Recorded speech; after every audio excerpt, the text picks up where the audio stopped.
it would be pretty obvious if I was going to walk into this wall. In every school, it should be really obvious what the true dimensions, the incredible dimensions of the climate crisis are. But unfortunately, they're not. Although schools do a lot for climate change and the climate crisis, too often things are too soft and too small. In this project, you have the chance to join in with the Climate Academy and News Decoder to put the climate crisis in its true dimensions clearly visible inside your school. This project is called The Writings on the Wall.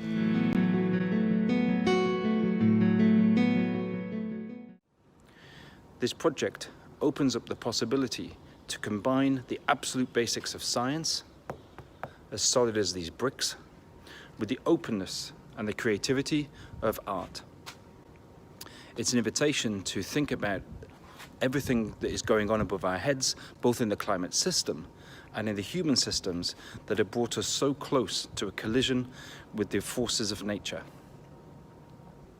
By following a short but high-impact set of resources developed by the Climate Academy, and by engaging in the professional material and training in journalism by News Decoder, your school can really take its climate awareness to the next level.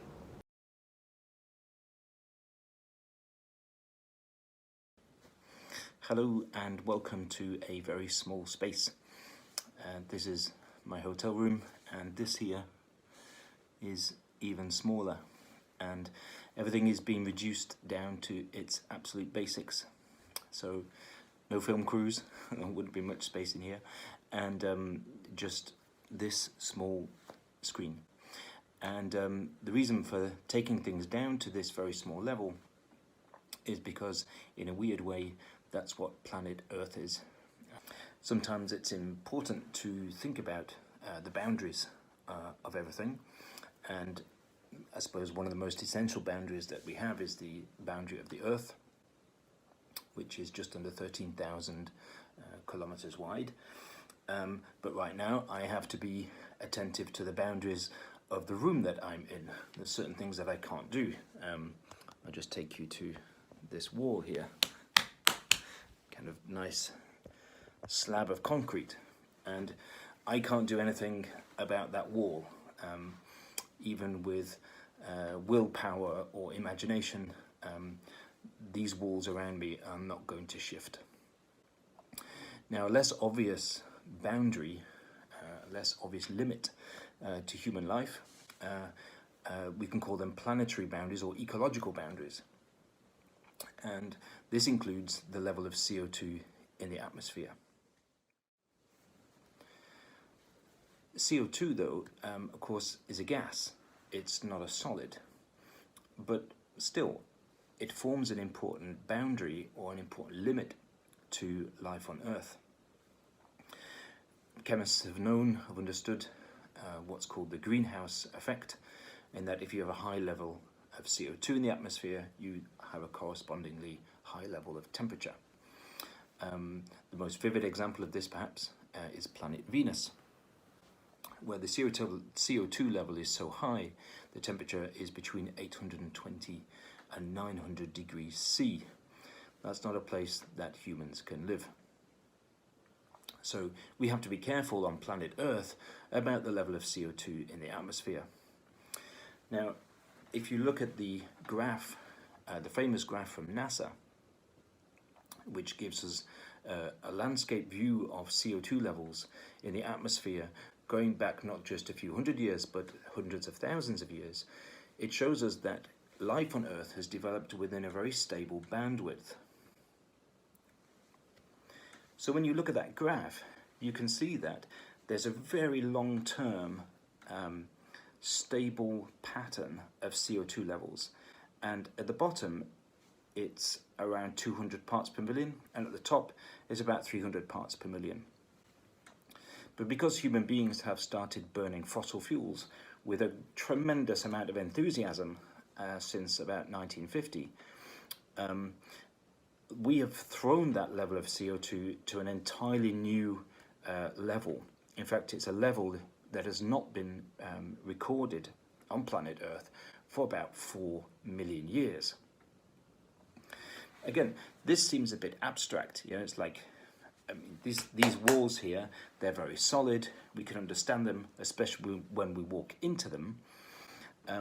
But it's a bit more difficult to understand why the level of CO2, these concentrations of gases, it's more difficult for humans to appreciate just how important those boundaries are.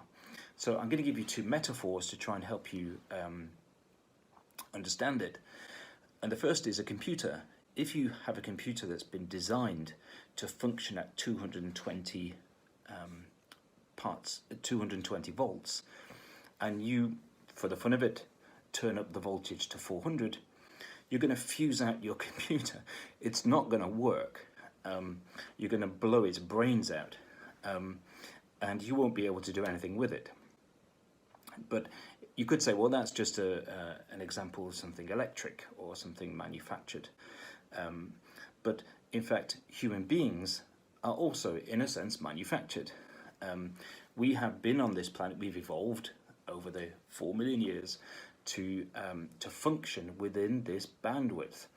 And we have a sort of internal voltage as well. We work best at 37 degrees Celsius. And if you have a temperature of 39, you would have watery eyes. You'd be asking your friends or your family to look after you and just be a bit gentle with you. You'd really feel pretty rotten. A temperature of 2 degrees is not funny for a human being, because everything has been metered. All the biological systems inside your body have been have grown to function at the optimum level at this 37. So you can't just expect it to do the same thing at 39. And in fact, if you had a temperature of 4 degrees and you went to see the school nurse, they wouldn't just give you a paracetamol, they would get you to hospital, because that's a medical emergency. You're going to die in 24 hours without proper care. So that's called hyperpyrexia. And that just shows, like a laptop, that a biological organism can't just function at any old temperature. It just works at a certain level, and it works less well at another level, and it doesn't work at all at a certain level. So these are the boundaries which this little series of videos are all about.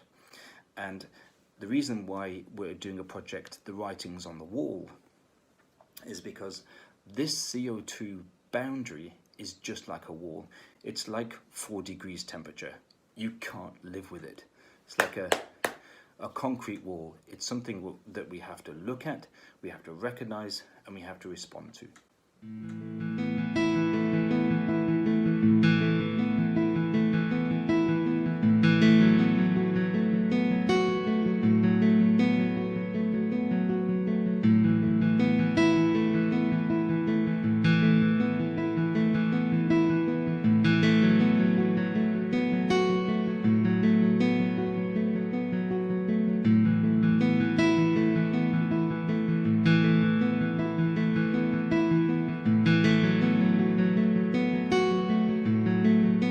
I'm a teacher, and when I found out about the importance of these planetary boundaries and how close we were to smashing through them, not only was I shocked for myself and my own family, but I was also shocked as a teacher, because I only found out by chance.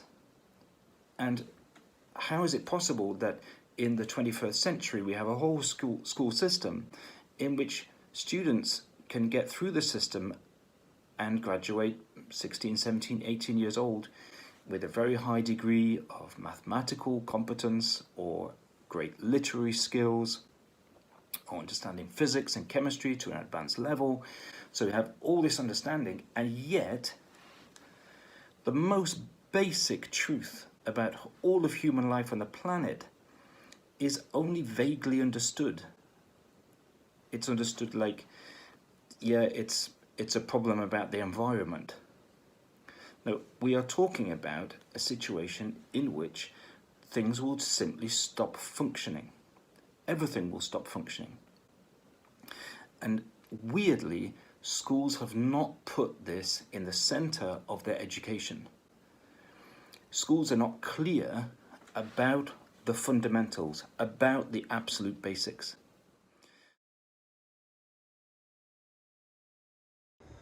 So in this video, there have been a few key graphs, key information, key explanations, and further details can be found inside Chapter 1, The Absolute Basics, in the Climate Academy Student Guide. This is available for free to download on the website. And this is just Chapter 1 of 4.